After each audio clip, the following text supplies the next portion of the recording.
नमस्कार साथियों, आप सभी का एक बार फिर से बहुत बहुत हार्दिक स्वागत है हमारे YouTube चैनल पे। मैं दिनेश पंचाल आज आप सभी के सामने एक और मुद्दे को लेकर हूं, जिसे हम कह रहे हैं G20। एक बहुत प्रोमिनेंट संगठन है आज इस दुनिया का, जिसके ऊपर पूरे विश्व की निगाहें हैं। और जब आज 2023 के अंदर इसकी अध्यक्षता जो है वो भारत के पास है, और ऐसे कई सारे मुद्दे हैं जिन्हें एड्रेस करने की आवश्यकता है, तो G20 की भूमिका जो है वो और भी ज्यादा बढ़ जाती है। पूर्व अमेरिकी राष्ट्रपति आइजनहावर ने एक बार कहा था, if we do not learn to work together will not be able to work at all. अगर हम साथ में प्रगति करना नहीं सीखते हैं तो एक दिन हम प्रगति नहीं कर पाएंगे। एक दिन ऐसा आएगा कि प्रगति ही हमारी रुक जाएगी। कलेक्टिवली, सामूहिक तौर पे किस तरीके से हम काम कर पाते हैं, ये बहुत ज़रूरी चीज़ है। ठीक है, इसी के साथ शुरुआत करते हैं आज के टॉपिक की। अगर आप इस चैनल के ऊपर पहली बार आए हैं और आपको करंट के मुद्दों के अंदर रुचि है, या फिर आप किसी एग्जाम की तैयारी कर रहे हैं, तो निश्चित तौर पर इस चैनल को सब्सक्राइब करना और लाइक शेयर करना आपके लिए बहुत ज़्यादा वैल्यूएबल रहेगा, क्योंकि इससे पहले भी हमने कई मुद्दे कवर करे हैं और आगे भी हम ऐसे कई सारे मुद्दों को एड्रेस करने वाले हैं समय की मांग के अनुसार। ठीक है, आते हैं। देखना यहाँ पे कुछ चीज़ें समझता, बेसिक्स में आपको बता देता हूँ इसे क्यों बना आखिरकार ये संगठन। ठीक है, 1997 से 1999 ये वो समय था जब एशियाई वित्तीय संकट ऑब्जर्व किया गया था। ठीक है, एशियाई वित्तीय संकट ऑब्जर्व किया गया था। अब इस वित्तीय संकट के अंदर क्या था, कुछ साउथ ईस्ट एशियन नेशंस और साथ में ईस्ट एशियन नेशन, मतलब पूर्वी एशिया के कुछ देश और साथ में कुछ दक्षिण पूर्वी एशिया के देशों ने अपनी मुद्रा का अवमूल्यन किया था। क्या किया था? अपनी मुद्रा का अवमूल्यन। ठीक है, अब मुद्रा का अवमूल्यन क्या होता है इसे समझना। मुद्रा का अवमूल्यन होता है, जैसे मान के चले आप, जैसे आज $1 जो है उसकी कीमत लगभग बराबर है इंडिया के 80 रुपए के। ठीक है, फॉर इंस्टेंस, उदाहरण के लिए आप इसे समझना। फिर अगर सरकार की जो नीतिगत ऐसी प्लानिंग है, उसकी वजह से एक समय के बाद गवर्नमेंट अपनी जो मुद्रा है, जो अपनी करेंसी है, उसकी वैल्यू को डिग्रेड करती है। क्या करती है? डिग्रेड करती है। और एक समय ऐसा आता है कि 120 रुपए अगर आप खर्च करते हैं तो उसमें आपको क्या मिलता है? $1 मिलता है। ठीक है, इसका अर्थ है कि हमारी मुद्रा क्या हो गई है? उसका अवमूल्यन हो गया है। ठीक है, वो डिग्रेड हो गई है। ठीक है, ऐसा कुछ देशों ने करा था, जिसके अंदर हम देखते हैं जो प्रोमिनेंट कंट्री था, एक तो था थाईलैंड, इसके बाद हम देखते हैं दक्षिण कोरिया था,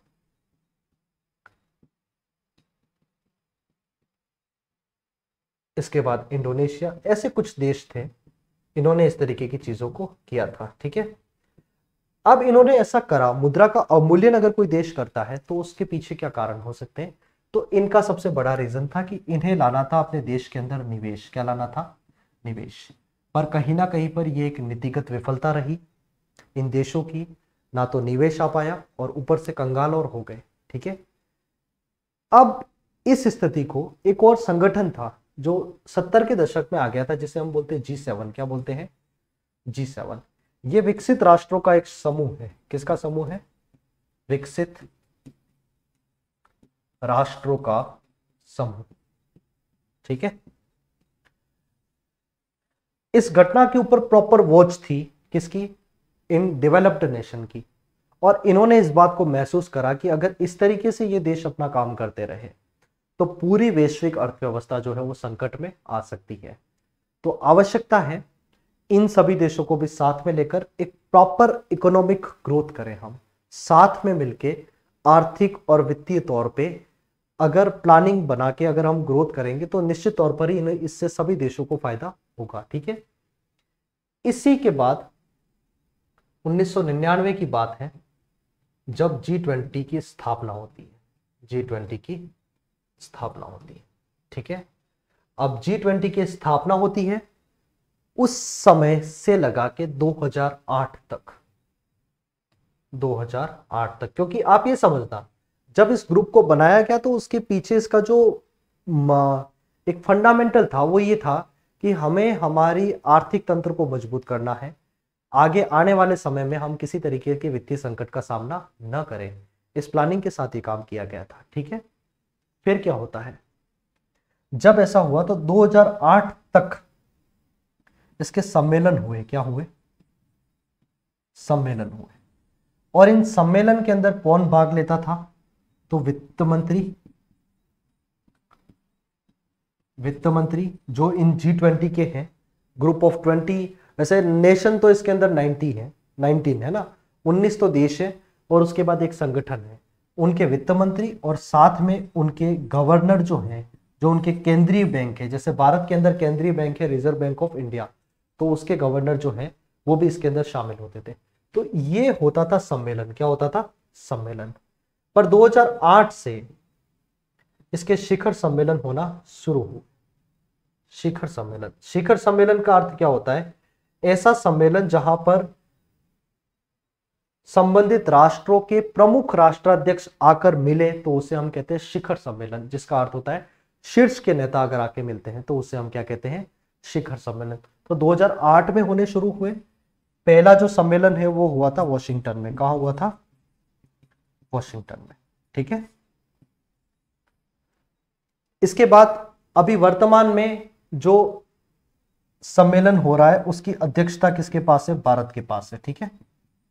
इसकी अध्यक्षता किसके पास है? भारत के पास है। आगे समझना, कुछ चीजें तो मैं यहां पर ही आपको क्लियर कर दूंगा इसमें।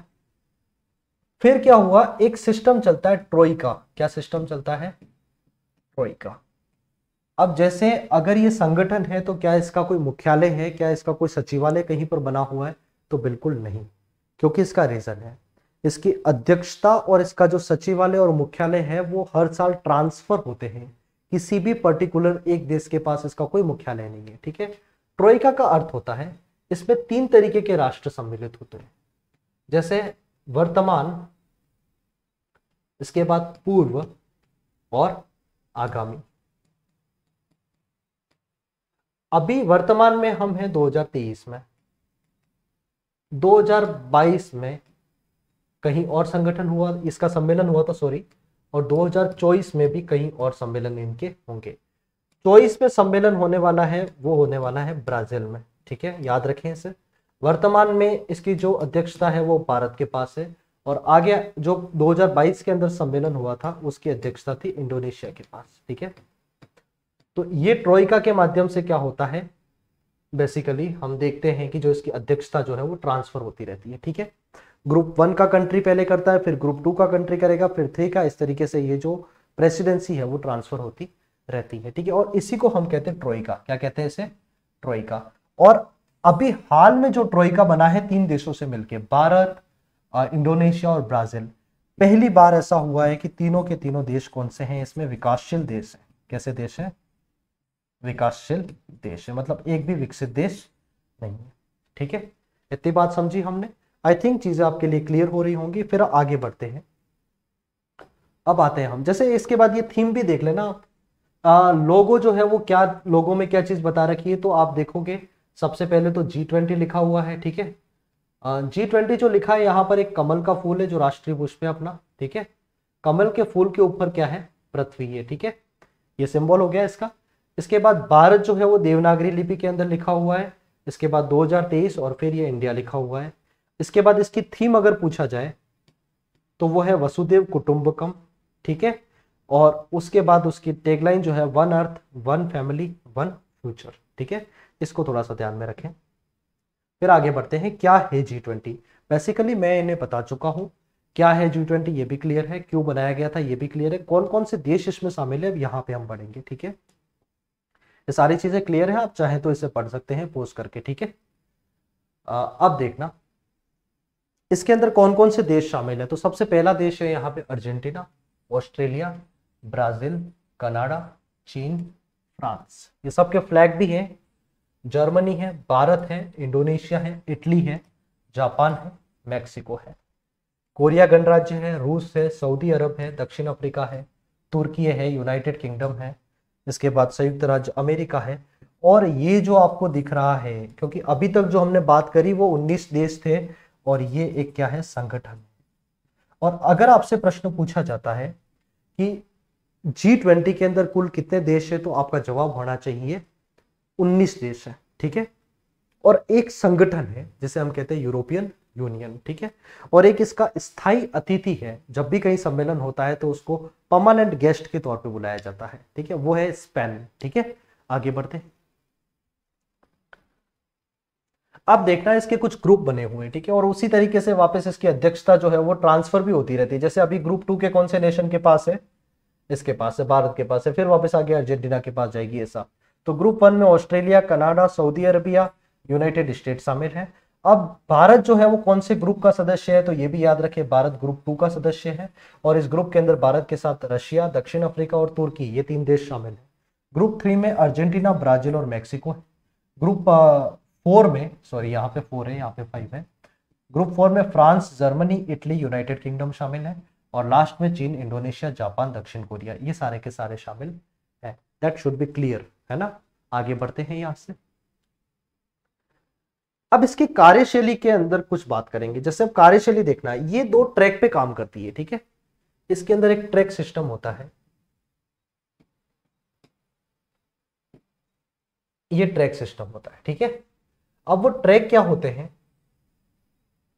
पहला ट्रैक तो होता है जिसको हम बोलते हैं वित्तीय ट्रैक। क्या बोलते हैं, वित्तीय ट्रैक।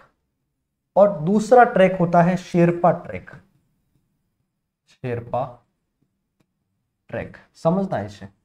शेरपा कौन होते हैं, आपने सुना होगा अमूमन शेरपा के बारे में कई बार कि शेरपाओं की मीटिंग हो रही है, या फिर G7 के अंदर भी हम कभी कभार सुनते हैं। ये शेरपा क्या होते हैं, शेरपा इनफैक्ट जैसे अभी भारत के राष्ट्राध्यक्ष हम कहें अगर, जो प्रॉपरली गवर्नमेंट को मैनेज कर रहे हैं, तो हमारे प्राइम मिनिस्टर नरेंद्र मोदी हैं, ठीक है, प्राइम मिनिस्टर नरेंद्र मोदी, ठीक है। आप सोचिए विगत 200 दिनों के अंदर कुल 60 बार G20 की मीटिंग्स हुई है।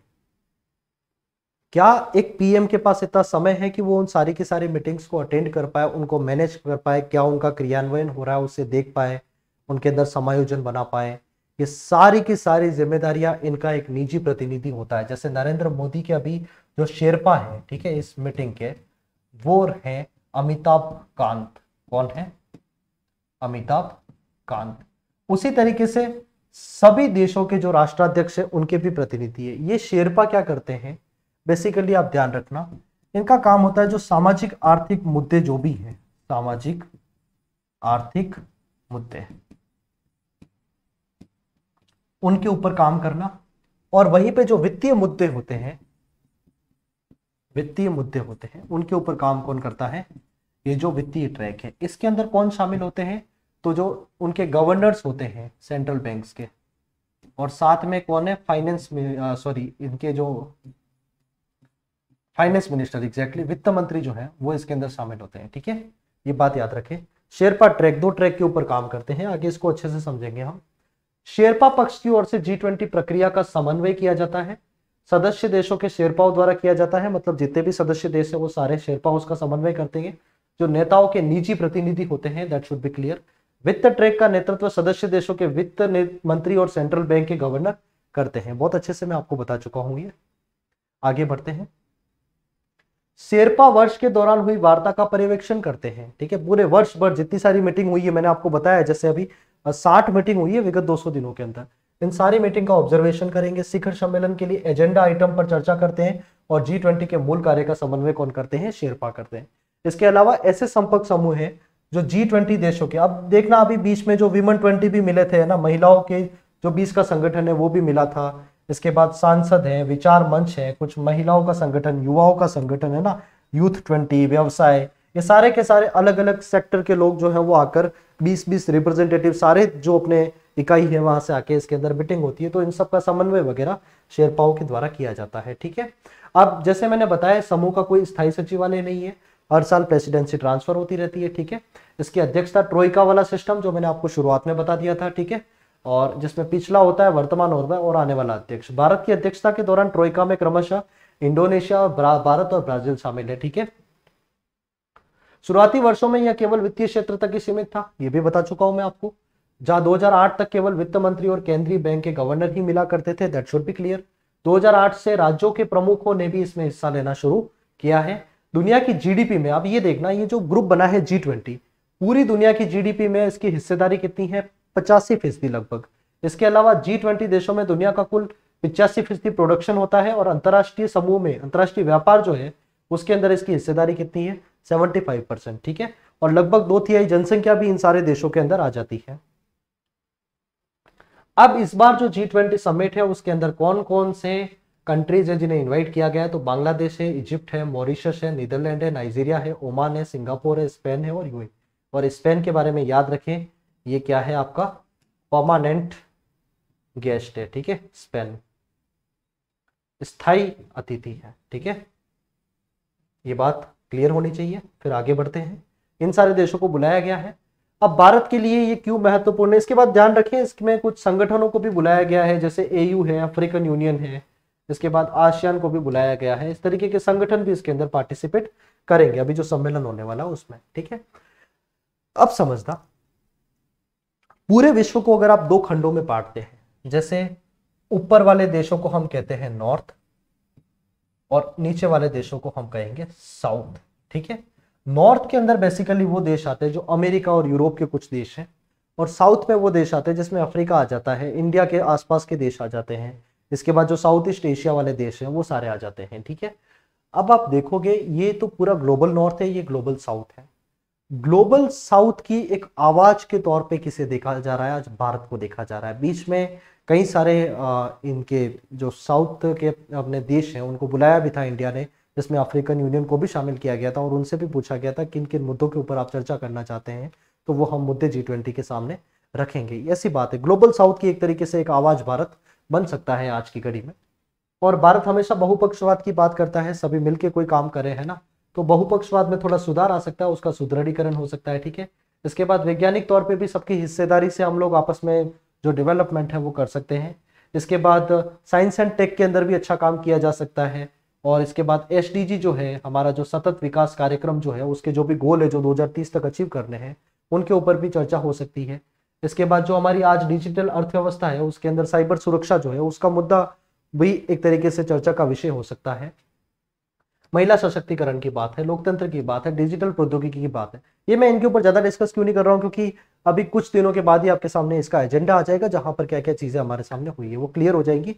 इसके बाद हम एक और वीडियो के अंदर उन सारी चीजों की बात कर लेंगे। ठीक है, इसके बाद अब ये जरूर मुद्दा बड़ा है कि रूस और यूक्रेन के बीच जो वॉर चल रहा है उसको लेकर G20 के नेशन है वो किस तरीके से रिएक्ट करते हैं, उसके बारे में क्या कार्रवाई होती है, ये देखने का विषय रहेगा। और खाद्य और ऊर्जा सुरक्षा को सुनिश्चित किया जाए, वैश्विक महामारी से किस तरीके से निपटा जाए, अगर आगे आने वाले समय में अगर कोविड जैसी महामारी फिर आ जाती है तो दुनिया साथ में मिलकर किस तरीके से समर्थन करती है, ये सारी चीजें भी हैं। तो ये कुछ G20 के प्रमुख मुद्दे थे। आई होप सो कि ये जो वीडियो है वो आपको अच्छा लगा होगा, और अगर आपको ऐसा लगा है किसी भी तरीके से मैं इस वीडियो के अंदर आपको चीज़ों को समझा पाया हूँ तो आप सपोर्ट कर सकते हैं हमारा, और वो सपोर्ट सिर्फ कुछ बहुत बड़ा सपोर्ट नहीं रहेगा, आप चैनल को सब्सक्राइब करें।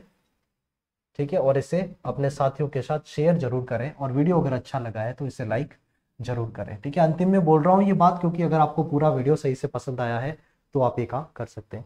आई होप सो चीज़ें बहुत अच्छे से क्लियर हो गई है। आगे फिर हम मिलेंगे एक और नई वीडियो के साथ जहां पर हम एक और टॉपिक को डिस्कस करेंगे। जय हिंद, जय भारत।